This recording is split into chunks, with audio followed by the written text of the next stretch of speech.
سب سے زیادہ تباہ کن ہوتا ہے جب کوئی ایسا شخص دنیا سے چلا جائے جس سے آپ کو بے پناہ محبت ہو،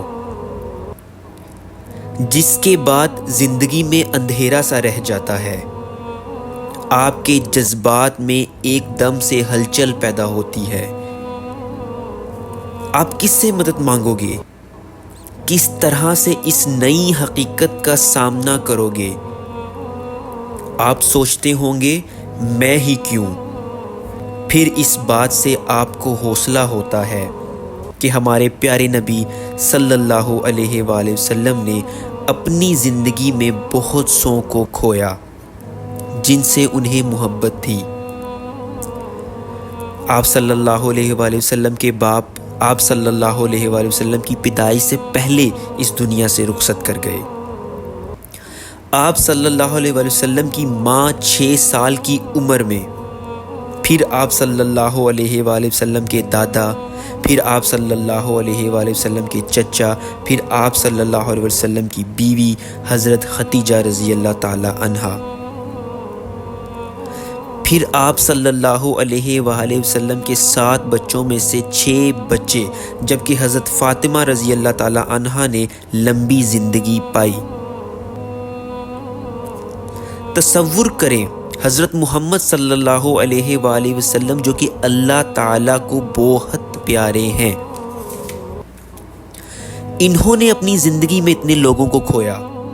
جب حضرت محمد صلی اللہ علیہ وآلہ وسلم کے بیٹے ابراہیم اس دنیا سے رخصت ہوئے تو آپ صلی اللہ علیہ وآلہ وسلم نے فرمایا آنکھوں میں آنسو ہیں اور دل اداس ہے، لیکن اس میں بھی اللہ تعالیٰ کی رضا ہے، ہم کچھ بھی نہیں کہہ سکتے۔ لیکن اے ابراہیم، تمہارے اس دنیا سے رخصت ہونے پر ہم غم زدہ ضرور ہیں۔ اس کے بعد انہوں نے اپنا چہرہ پہاڑوں کی طرف کیا اور کہا اے پہاڑ، اگر تم اتنے غم زدہ ہوتے جتنا آج میں ہوں تو تم ریزہ ریزہ ہو جاتے، لیکن ہم نے وہی کہا جس کا اللہ نے حکم دیا ہے۔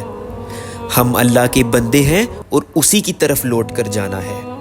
ہم اللہ کے شکر گزار ہیں جو اس کائنات کا مالک ہے۔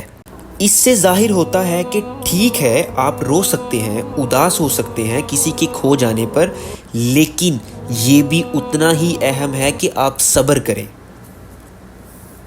اور اس بات کو قبول کریں کہ کسی کی موت اللہ کی رضا کے مطابق ہوتی ہے اور اللہ کی حکمت بالکل درست ہے۔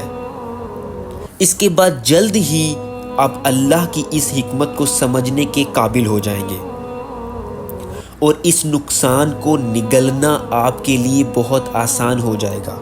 صبر ایک بہترین تحفہ ہے جس سے انسان مدد حاصل کر سکتا ہے۔ اس بات کو ہمیشہ یاد رکھو کہ یہ ایک زندگی ہے اور ہم ایک مسافر ہیں۔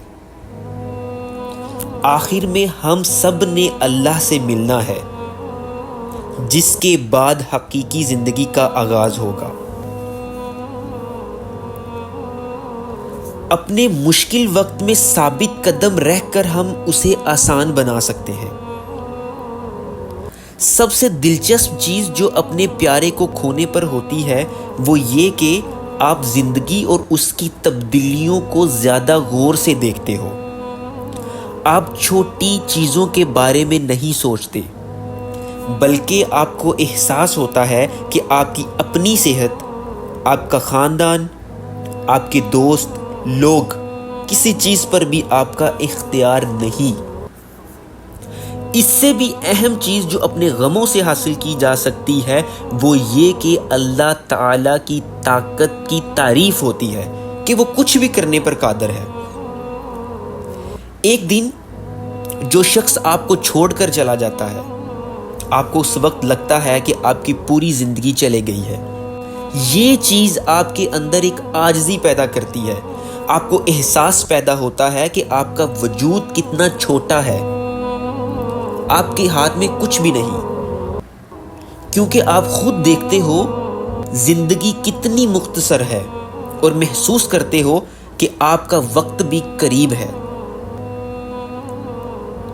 اس سے آپ اللہ کے قریب جاتے ہو، اس کی عبادت کرتے ہو، قرآن اور سنت پر عمل کرنے کو اہمیت دیتے ہو۔ غم زندگی کا ایک حصہ ہے، اس سے بچا نہیں جا سکتا۔ ہر شخص بدقسمتی سے اس میں سے گزرتا ہے۔ اللہ تعالیٰ نے سورۃ البقرہ میں فرمایا، ہم یقیناً آپ کو آزمائیں گے، خوف سے، بھوک سے، مالی نقصان سے، جانی نقصان سے اور ثمرات سے۔ جب تک آپ اس دنیا میں زندہ ہیں، آپ کو اپنے کسی بہت پیارے کا اس دنیا سے چلے جانے کا سامنا کرنا پڑتا رہے گا۔ اللہ تعالیٰ نے صبر کرنے والوں کے لیے خوشخبری کا حکم دیا ہے۔